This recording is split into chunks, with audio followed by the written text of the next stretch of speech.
नमस्कार दोस्तों। बच्चों का स्वास्थ्य कैसे अच्छा रहे इस विषय पर चर्चा करने के लिए मैं सुषमा बेंगानी आज आपके सामने प्रस्तुत हुई हूँ। स्वास्थ्य रक्षा के लिए सबसे बड़ी जो चीज़ है वो है जीवनी शक्ति। जीवनी शक्ति मतलब इम्यूनिटी। इम्यूनिटी स्ट्रॉन्ग है तो जल्दी से हम बीमार नहीं पड़ते हैं और कोई भी वायरस या बैक्टीरिया का अटैक अगर हमारी बॉडी पर भी होता है तो भी हमारी इम्यूनिटी उससे फाइट करती है और बीमारी गंभीर होने से हम बच जाते हैं। तो अब ये है कि हम अपनी इम्यूनिटी को कैसे स्ट्रॉन्ग करें, बच्चों की इम्यूनिटी को कैसे स्ट्रॉन्ग बनाए रखें। बाय नेचर बच्चों की इम्यूनिटी स्ट्रॉन्ग ही होती है और इसीलिए हम देखते आए हैं कि हर साल बच्चों को सर्दी खांसी बुखार होते हैं और वो ठीक भी हो जाते हैं। ये नहीं है कि बहुत लंबा समय तक उनका बीमारी चलता है। फिर भी हमें अपनी इम्यूनिटी कैसे स्ट्रॉन्ग रखनी है इसी विषय पर चर्चा करते हुए मैं कुछ पॉइंट्स बताऊंगी। तो सबसे पहली जो ज़रूरी चीज़ है वो ये कि बच्चों को खूब मेहनत करने दिया जाए, बच्चों को खेलने कूदने दिया जाए खुली हवा में बिना मास्क के, क्योंकि मास्क इटसेल्फ फिर उनको कार्बन डाइऑक्साइड इनहेल करने में मदद कर रहा है। तो उनको खुले वातावरण में खेलने कूदने दिया जाए और उन्हें थोड़ा प्राणायाम, योग, एक्सरसाइज आदि सिखाया जाए। प्राणायाम में ज़्यादा कुछ नहीं तो सिर्फ डीप ब्रीदिंग कैसे करना है और अनुलोम विलोम प्राणायाम सिखाया जा सकता है। नॉर्मल एक्सरसाइज करना भी उनके लिए बहुत ज़रूरी है, इससे उनका इम्यूनिटी स्ट्रॉन्ग बनेगा। अब मैं एक दूसरे पॉइंट पे बात कर रही हूँ, वो है स्नान करने का तरीका। जब बच्चे छोटे रहते हैं तो हम लोग उनको पेरेंट्स उनके मालिश करते हैं और फिर उनको नहलाते हैं, लेकिन थोड़े बड़े होने के बाद वो मालिश प्राय बंद हो जाती है। हमें अब ये करना है कि हर बच्चे को ये सिखाना है कि अपनी बॉडी को कैसे मालिश करके स्नान करना है। तो मैं आज आपको बताने जा रही हूँ कि सूखी मालिश कैसे करते हैं। नहाने से जस्ट पहले सूखे हाथों से ही अपनी बॉडी को रगड़ना है, पूरी बॉडी को रगड़ना है, नीचे से ऊपर की ओर देते हुए, नीचे से ऊपर की तरफ, ऊपर की दिशा में हाथों को ले जाते हुए हमें अपने पूरे शरीर को रगड़ना होता है। पैर, हाथ, पेट, पीठ में जहाँ तक हाथ लगे, छाती, गला, सब कुछ, फेस भी। रगड़ के तुरंत ठंडे पानी से स्नान करना है, इसमें साबुन का प्रयोग नहीं किया जाता है। और दोस्तों, इस तरह सूखी मालिश करके जब ठंडे पानी से नहाते हैं तो बहुत ताजगी आती है और नहाने वाले को बहुत अच्छा लगता है, रक्त का संचार सही हो जाता है। मालिश से रक्त की गंदगी जो है ऊपर की तरफ आती है और स्किन के पोर से निकलती है और इसके ऊपर जब ठंडे पानी का हम लोग स्नान करते हैं तो वो सारी गंदगी धुल के बाहर निकल जाती है। साबुन का प्रयोग इसमें नहीं करते हैं क्योंकि इस समय पोर अच्छे से खुले हुए हैं और साबुन का प्रयोग होने से वो साबुन के केमिकल्स वहाँ पे पोर्स में चले जाते हैं, इसलिए साबुन का प्रयोग बिल्कुल नहीं करते हैं और इसकी आवश्यकता भी नहीं है। ये स्नान हमारे रक्त को संचार को बढ़ाता है और रक्त की गंदगी निकालने में पूरी मदद करता है और बहुत फ्रेशनेस लाता है। तो ये स्नान बच्चों को सिखाइए, इससे उनकी इम्यूनिटी स्ट्रॉन्ग होगी और उन्हें जब ये समझा देंगे कि आपकी इम्यूनिटी स्ट्रॉन्ग रहेगी, आप बीमार नहीं पड़ेंगे, तो वो खुशी खुशी इस चीज़ को कर लेंगे।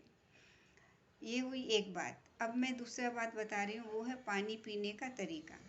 पानी बॉटल से कभी नहीं पीना चाहिए, हमेशा ग्लास से मुंह लगाकर पीना चाहिए, बैठकर पीना चाहिए और घूंट घूंट धीरे धीरे पीना चाहिए। इससे उस पानी को जिसे हम पी रहे हैं वो पूरा यूज़ होता है हमारी बॉडी में।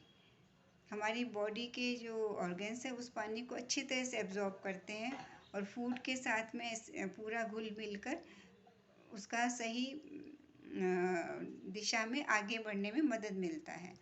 तो पानी को हमेशा बैठकर घूंट घूंट धीरे धीरे और ग्लास से मुंह लगा के ही पिएं। तो ये हुई एक पानी के संबंध में बात। अब मैं बात करूंगी कि खाना खाना क्या खाया जाए। बच्चों को पैक्ड फूड बिल्कुल बंद कर दीजिए। रिफाइंड ऑयल्स कम से कम यूज़ करिए। और दूध, जो कि हम अभी तक ये मानते आए हैं कि बच्चों के लिए एक आवश्यक तत्व है और इसका यूज़ हर घर में बहुत अधिक मात्रा में बच्चों के लिए हो ही रहा है, लेकिन ये कफ कारक है। ये हमारी हेल्थ को बहुत इम्प्रूवमेंट नहीं दे रहा है, ये रिजल्ट्स बता रहे हैं। तो दूध बंद कर देना चाहिए। दूध से बीमारियां बढ़ रही है। दूध अच्छा मिलता भी नहीं है और दूध से बीमारियां बढ़ रही है, इसलिए दूध का कोई उपयोग नहीं है। अब दूध और दूध से बनी चीज़ें सभी बंद कर देनी चाहिए। फ्रूट्स और vegetables, raw fruits, raw vegetables, इनसे हमें सारे विटामिन, सारे मिनरल्स मैक्सिमम मिल जाते हैं। तो इन पर फोकस करना चाहिए। तो किस तरीके से खाएं, इसमें मैं आपको डॉक्टर विश्वरूप की DIP डाइट बताने जा रही हूँ। ये अकॉर्डिंग टू बॉडी वेट है कि कितना लेना है। मान लीजिए किसी का वजन 60 kg है, तो उसे 60 × 10 मतलब कि 600 जो नंबर आया, तो 600 grams of fruits and 600 grams of salad दिन भर में खाना है। मॉर्निंग में बिफोर 12 o'clock 600 ग्राम्स फ्रूट्स वो कोई भी खा सकता है। चार तरह के फल होंगे उसमें, तो सिट्रस फ्रूट्स और मीठे फल दोनों मिला के कुछ भी 3 या 4 तरह के फल 12 बजे से पहले पहले खा लेने हैं। लंच टाइम में सैलेड्स खानी है, तो 300 ग्राम्स मॉर्निंग लंच टाइम में और 300 ग्राम्स डिनर टाइम में। तो तरीका ये रहेगा कि आप सबसे पहले एक हल्दी का टुकड़ा लीजिए, कच्ची हल्दी का, उसे चबा के खाइए। उसके बाद 300 ग्राम सैलेड्स खाइए। सैलेड्स में कुछ भी हो सकता है, मेनली खीरा, टमाटर और गाजर, मूली या जो भी आप पसंद करें। और उसके बाद में फिर लंच जो कुक्ड फूड है, नॉर्मल रोटी, सब्जी, दाल, चावल, वो खाना है। तो 3 स्टेप्स में ये डिनर टाइम या लंच टाइम में खाना लेना है। फर्स्ट कच्ची हल्दी, देन सैलेड्स और देन कुक्ड फूड। सैलेड्स की क्वांटिटी 300 ग्राम मॉर्निंग में, लंच टाइम में, और 300 ग्राम इवनिंग में, तो अपना पूरा 600 ग्राम्स हो गया। तो ये क्वांटिटी मस्ट है। इसके बाद जितनी भूख हो उतना खाना खाना है। इस तरह से अगर खाना का रूटीन रहेगा तो बच्चे स्वस्थ रहेंगे, जल्दी से बीमार होने के चांसेस ही नहीं आएंगे। इसके बीच में स्प्राउट्स जब भूख लगे स्नैक्स के रूप में ले सकते हैं, लेकिन स्प्राउट्स खूब चबा के खाएंगे। अगर स्प्राउट्स बच्चे ऐसे नहीं खाते हैं तो उसकी टिकिया बना के, उसको टेस्टी चाट बना के खिलाया जा सकता है। और इसके अलावा मिल्क की जगह पर उन्हें ड्राई फ्रूट्स का मिल्क दिया जा सकता है। काऊ मिल्क, बफेलो मिल्क न दे के बादाम का मिल्क या कोकोनट मिल्क ऐसा करके, और उसको टेस्टी बना के आप बच्चों को दे सकते हैं।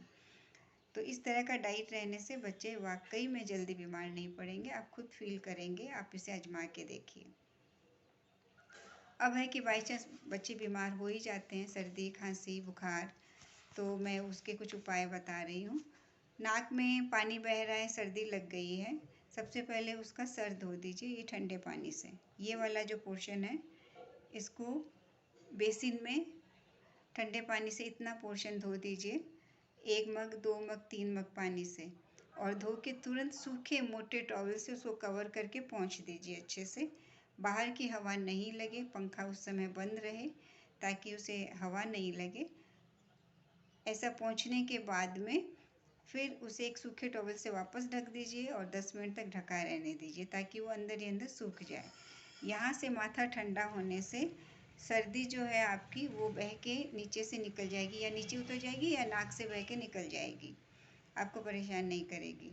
इसके अलावा गला खराब है, खांसी आ रही है, तो आपको गरारे करने हैं। गरारे नमक और हल्दी से लेके हल्दी लेके गुनगुने पानी से करिए, और स्टीम लीजिए। नाक में स्टीम लेने के अलग अलग तरीके हैं, जिसमें स्टीम इन्हेलर से लिया जा सकता है या फिर टोपिया में गर्म पानी करके उससे लिया जा सकता है। अपना पूरा मुंह कवर करना है। स्टीम लेने का दो तरीका, एक नाक से लेके मुंह से छोड़ते हैं और दूसरा मुंह से लेके नाक से छोड़ते हैं। तो इन दोनों तरीके से स्टीम लेना चाहिए। इसके अलावा सर्दी खांसी लगे ही नहीं, इसके लिए हमें सरसों का तेल, लग गई है तो भी आप लगा सकते हैं और नहीं लगी हुई तो भी आप लगा सकते हैं। सरसों का तेल हथेली में लगाना है, गले पे लगाना है, छाती पे लगाना है, पीठ पे लगाना है और पगथलियों में अच्छे से मालिश करके बच्चों को रात को सुला दीजिए। इससे बच्चों के शरीर में एक गर्माहट रहेगी और उन्हें सर्दी जो सुबह उठते ही जैसे नाक जाम हो गया, सर्दी लग गई, माथा भारी, ये सब लक्षण नहीं आएंगे और उनको सर्दी लगेगी ही नहीं। तो ये मैंने उपाय बताया है।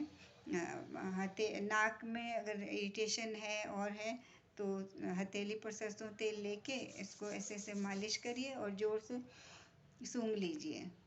इससे बहुत आराम मिलता है। और भी इसी तरह के घरेलू उपाय बहुत सारे हैं जो आप भी शायद जानते ही होंगे, तो फिर भी मुझे जो अभी लगा कि मैं बताऊं वो मैंने बताया है। मैंने जो भी बातें बताई है मैक्सिमम आप लोग शायद जानते ही हैं, फिर भी मैंने अपनी तरफ से कोशिश की है कि किसी को अगर नहीं मालूम हो तो उसे मालूम पड़ जाए या कोई भूल गया है तो उसे याद आ जाए। तो ये सब चीज़ें हैं। धूप सेवन बहुत ज़रूरी है। धूप सेवन बहुत ज़रूरी है, ये वाकई में बहुत फ़ायदा देता है। जैसे कि बच्चे आजकल घर में हैं, अभी तक स्कूल्स खुले नहीं हैं, तो धूप में वो कितना बैठते हैं या धूप उनके शरीर पर कितनी लगती है, ये एक चिंता का विषय है। तो इस पर ध्यान दे के धूप सेवन बच्चों को ज़रूर कराएं, सुबह की धूप या फिर शाम की धूप। ये सब करते रहने से जल्दी से सभी का स्वास्थ्य अच्छा रहेगा। इसी उम्मीद के साथ मैं बस आज इतना ही। नमस्कार।